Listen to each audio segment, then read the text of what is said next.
आपने कभी विचार किया भगवान शंकर से क्या शिक्षाएं लेनी चाहिए? विशिष्ट बनने के लिए शिष्ट होना है और शिष्ट होने के लिए भगवान शंकर को पकड़ना है। भगवान शंकर से शिक्षाएं लो। आहा, क्या शिक्षाएं? भगवान शंकर से पहली शिक्षा लो समानता। भोले बाबा की पहली शिक्षा है समानता। हमारे महादेव सबको समान देखते हैं, भूत हो, प्रेत हो, जिंद हो, बेताल हो, गंधर्व हो, देवता हो, दानव हो, जो भी भोले बाबा की शरण में आ जाते भोले बाबा सबको गले लगा लेते हैं। बोलो सीताराम सीताराम। ये पहली विशेषता है कि हमें सबको समान देखना चाहिए। हाँ जी अन्ना जी, लेकिन हम लोग तो बड़े खतरनाक लोग हैं। हम लोग आदमी की वैल्यू देख करके स्वागत करते हैं। कोई बड़े लेवल का आए तो मिठाई भी, काजू भी, बर्फी भी, आहा हा। और कोई थोड़ा छोटे लेवल का आए, नमकीन बिस्कुट। हाँ, और कोई एकदम छोटे लेवल का, चाय पी लो, केवल चाय। और कोई घर का काम आने वाला है, भैया पानी पियोगे? और कोई और लेवल का, हाँ क्या काम है? हम लोग अपने काजू के डब्बा भी लेवल के हिसाब से खोलते हैं। और हम लोग कहते हैं कि बताओ, हम तो महाराज किसी का बुरा नहीं करते। भैया पहला आचरण तो यही सीखो, घर में जो आ रहा अतिथि देवो भवः, वो भगवान है, चाहे वो छोटा हो या बड़ा हो। हमने अपने गुरुजी से सीखा। हमारे गुरुजी ने हमें कहा था, बेटा व्यासपीठ पर जो आ जाए मंच के पास में, चाहे वो छोटा हो चाहे बड़ा हो, नेता हो या अभिनेता हो या किसी घर का एक साधारण सा व्यक्ति हो, व्यासपीठ पर वो उतना ही सम्माननीय है जितना भारत का सबसे बड़ा व्यक्ति उच्च पद पर बैठा हुआ सम्माननीय है। इसलिए पहली शिष्टता क्या? भगवान शंकर से सीखो समानता। क्या सीखो? बोलो। दूसरी शिक्षा भगवान शंकर से क्या लो? जीवन में बैलेंस बनाओ। क्या बनाओ? जोर से बोलो। अगर पत्नी खतरनाक है तो पति को शांत हो जाना चाहिए, और अगर पति थोड़ा तेज है तो देवी जी हमको भी थोड़ा। अब इस तरफ से भी मिसाल छोड़ें और उस तरफ से भी मिसाल छोड़ें तो महाभारत तो होगी होगी। उस घर में कोई महाभारत से नहीं बचा सकता है, पर हमारे पास कई माता जी आती, गुरु जी आप ऐसा कोई मंत्र दे दो हमारे घर में शांति रहे। और तो सब है, शांति नहीं है। माता जी शांति तुम्हारी पड़ोसन को नहीं देनी है, शांति तो तुमको ही लानी पड़ेगी। एक अगर गर्म मिजाज के हैं तो दूसरे को ठंडा मिजाज में रहना चाहिए। पिछली बार जब हम कथा में आए थे, 2 साल हो गए, कितने साल हो गए? जब हम पिछली बार आए थे तो हमको मूसा खेड़ी की चंगीलाल की लुगाई मुन्नी बाई मिली। हाँ हाँ, चंगीलाल की लुगाई का नाम मुन्नी बाई। हमको वो मिली, बोले गुरु जी प्रणाम। हम का बेटा खुश रहो। बोले गुरु जी हम घर पे जाते हैं, कथा सुनकर हमारी सासू माँ बहुत भागवत पुराण सुनाती है। हमका क्या हो जाता? बोले महाराज जी जैसे ही हम घर जाते बहुत उल्टा सीधा बोलने लगती। बड़ी पंडिताइन बनी घूम रही, बड़ी पुजारनी बड़ी घूम रही, बाबाओं के पीछे लगी रहती, काम धाम करना नहीं, उठाई माला और लिए ठाकुर जी और चल दी। हम मर रहे काम करते करते। महाराज हमसे भी नहीं रहा जाता, हम भी सुना देते हैं 4-6 चौकी चौकी। महाराज हमने सुना आप पे तो बागेश्वर हनुमान जी की बहुत कृपा है, बहुत चमत्कारी हो। हमारा नाम मुन्नी बाई है महाराज, कोई मंत्र दे दो हमको। हम दे देंगे, लड़ाई शांत हो जाएगी। गुरुजी क्या? हमने कहा तुम एक काम करना, कल थोड़ा सा शक्कर और मीठा पानी लेकर आना। वो पानी की बोतल लाई, शक्कर लाई, हमने शक्कर घोली, थोड़ा मंत्र लगाया, फूंका फाका, ओम गुडुम नम नम नम, जय बजरंगबली, बागेश्वर बालाजी, सन्यासी बाबा जय हो, महाकालेश्वर भैरव बाबा, चंडी माता, दुर्गा माता, काली माता। हमने बोतल दे दी, लो घर जाना, मकान में प्रवेश करते ही एक ढक्कन मुंह में रख लेना। शर्त यह है, गले से अंदर नहीं जाना चाहिए, मुंह से बाहर नहीं आना चाहिए। ये शर्त है, गले से अंदर ना जाए, मुंह से बाहर ना आए। और सुनो, एक भी बूंद गिरने ना पाए। काली माता का मंत्र है, श्राप लगेगा, पाप। महाराज वो गई और सासू मां तो रोज का प्रवचन सुनाती थी, अग्नि पुराण। जैसे ही प्रवचन गाली उसने दी सासू मां ने, तो ये भी देने ही वाली थी, तब तक वो पानी याद आ गया। एक ढक्कन मुंह में डाला, अब कुछ नहीं आई, बोलना तो बहुत चाह रही, पर गुरुजी ने कहा था पीना है नहीं, बाहर भी नहीं करना।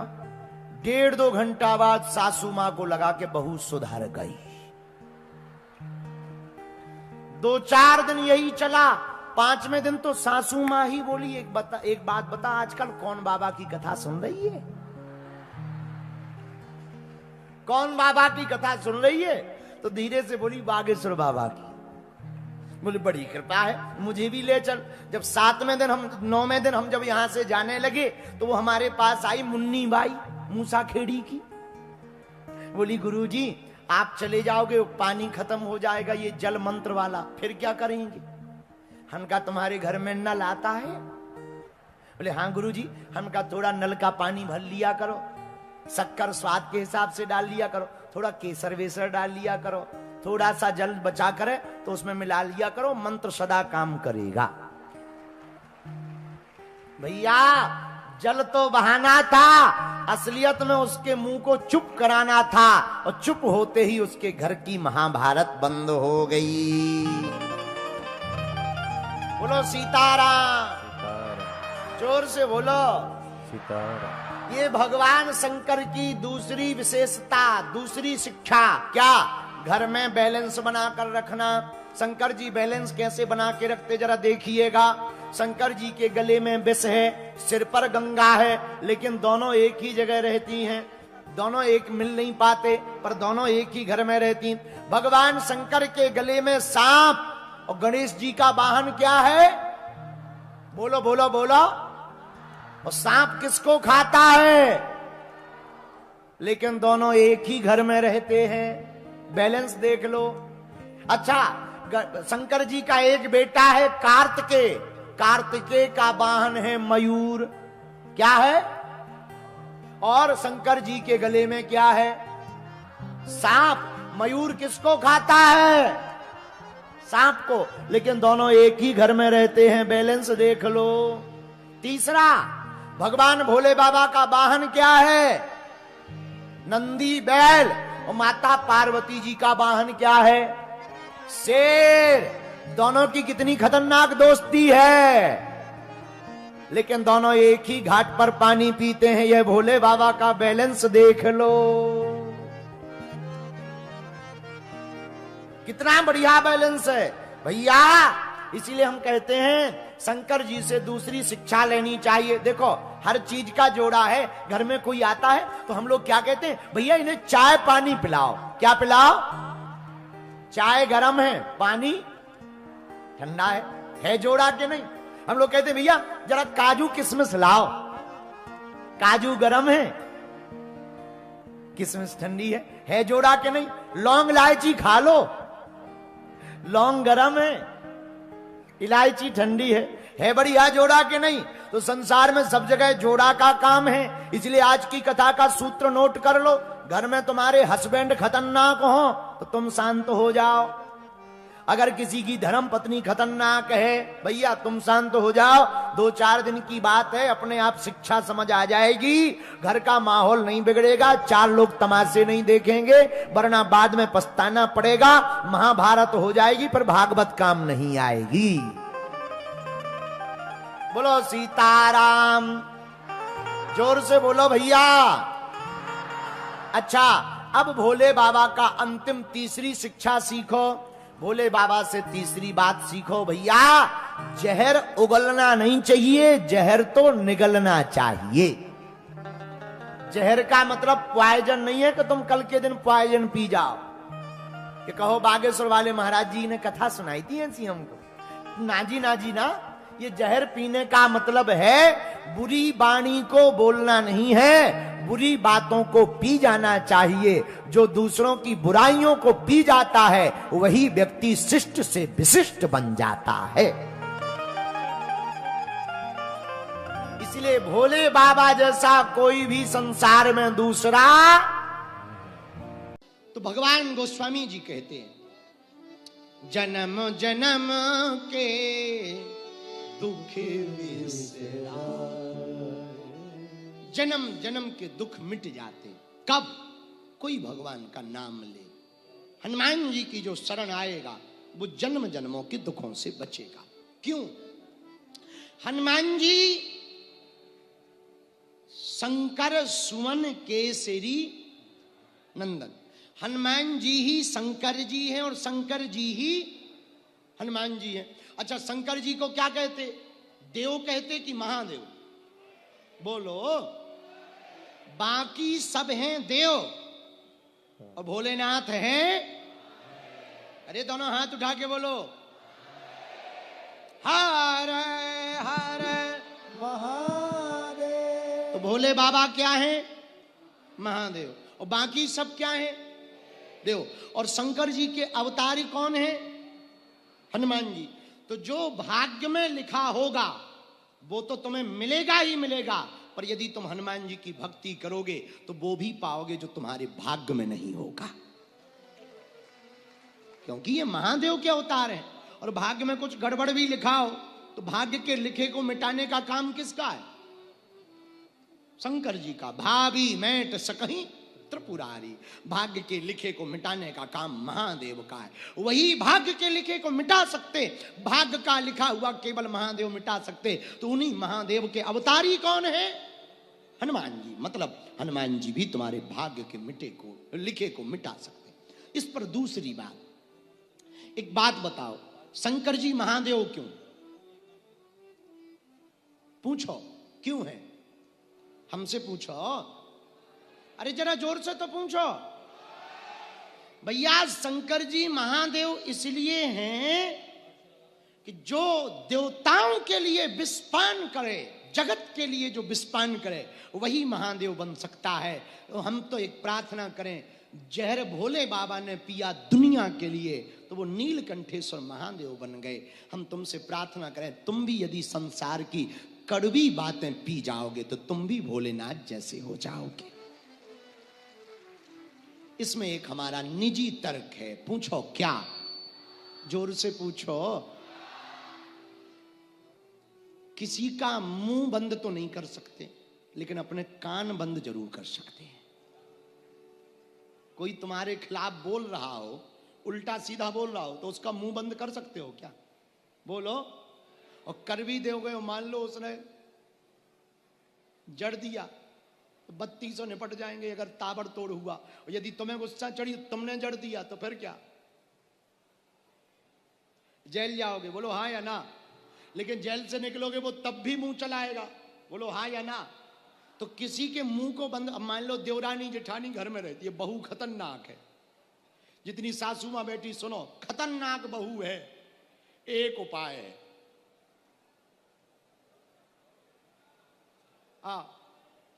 क्या? बोलो बोलो बोलो। मान लो सास खतरनाक है तो बहुओं के लिए उपाय है। लेकिन बहू सास खतरनाक होती है भैया, पर सास मां दो बातें बोले बहू रानी पूरा महाभारत पढ़ देती है, वही महाभारत हो जाती। तो हम किसी का मुंह बंद नहीं कर सकते, लेकिन भैया अपने कान बंद कर सकते हैं। हमारे साधु कहते हैं हम किसी की बातों को अपने जीवन में उतारें, उनकी बातों को जिनसे जीवन संभले। महादेव को महादेव इसलिए कहा क्योंकि उन्होंने विषपान किया। दूसरी बात, महादेव को महादेव इसलिए भी कहा क्योंकि एकमात्र भोलेनाथ हैं जिनके घर पर सामंजस्य है। क्या है? शंकर जी का वाहन क्या है? क्या वाहन है? और पार्वती जी का शेर। भोले बाबा का क्या है? दोनों में कितनी दोस्ती है? शेर और नंदी दोनों दुश्मन है कि दोस्ती है? दुश्मन। लेकिन दोनों एक ही घर में रहते कि नहीं रहते? हाँ। अच्छा, भोले बाबा के गले में क्या है? सांप। भोले बाबा का एक पुत्र है जिनका नाम गणेश जी है, उनका वाहन क्या है? चूहा। सांप किसको खाता है? लेकिन दोनों एक ही घर में रहते कि नहीं रहते हैं? अच्छा, भोले बाबा के पुत्र गणेश जी का वाहन क्या है? चूहा। अच्छा, उसको कौन खाता है? सांप। फिर भी एक घर में रहते। अब दूसरा सुनो, बाबा के गले में क्या है? सांप। और बाबा का एक और पुत्र है कार्तिकेय। कार्तिकेय जी का वाहन क्या है? मोर। किसको खाता? सांप को। लेकिन कहां रहते? एक ही घर में रहते। तीसरी चौथी बात सुनो, बाबा के सिर पर क्या है? गंगा जी। और कंठ में क्या है? विष। बताओ, गंगा जी में विष मिले तो असर खत्म हो जाएगा कि नहीं हो जाएगा? पर कहां रहते? एक ही घर में। इसलिए बाकी सब हैं देव, भोले बाबा है। जिनके घर में इतना सामंजस्य है उन्हीं को महादेव कहा गया। महादेव क्यों कहा गया है, इसका तीसरा अर्थ सुनो। बाकी सब देवताओं के केवल एक लोगों की पूजा हुई, भोले बाबा के पूरे खानदान की पूजा होती, सबकी पूजा होती। बाबा की पूजा होती, बाबा की पत्नी यानी पार्वती माँ की भी पूजा होती, बाबा के पुत्र यानी गणेश जी की भी पूजा होती, और गणेश जी की जो पत्नी है यानी बाबा की बहू में रिद्धि सिद्धि, उनकी भी पूजा होती। बाबा की पूजा होती, बहुत देवताओं की हो रही, पर देवताओं के पत्नियों की भी बहुत देवताओं की होती है। लेकिन पुत्रों की बहुत कम पुत्रों की पूजा होती, पर बाबा के पुत्रों की भी पूजा होती, बाबा की बहुओं की भी पूजा होती, और बाबा के नाती यानी शुभ लाभ की भी पूजा होती है। इसलिए सब हैं देव, भोले बाबा हैं। उन्हीं महादेव के अवतारी कौन है? बोलो। हनुमान जी। कौन है? यदि हम लोग हनुमान जी की पूजा करेंगे तो बाबा किसकी उपासना करते? राम जी की। राम नाम जप करते। भैया, ऐसे हनुमान जी के चरण शरण को पकड़ेंगे तो जन्म जन्म के दुख अपने आप मिट जाएंगे। इसीलिए गोस्वामी जी ने लिखा, तुमरे भजन राम को जन्म जन्म के दुख। यूं मान के चलो कैलाश पर्वत का पाउडर, हम लोग यहाँ पाउडर लगाते, भोले बाबा भस्म के रूप में पाउडर लगाते हैं, भस्म को धारण करते हैं। अभी हम जब गए, हमारे यहाँ के लाडले सांसद जी, हमारे बड़े ही प्रिय श्री निशिकांत द्विवेदी भी साथ में थे, बहना भी साथ में थी। खूब धक्का मुक्की हुई, बहुत भीड़ थी, जगह जगह पागल ही पागल थे।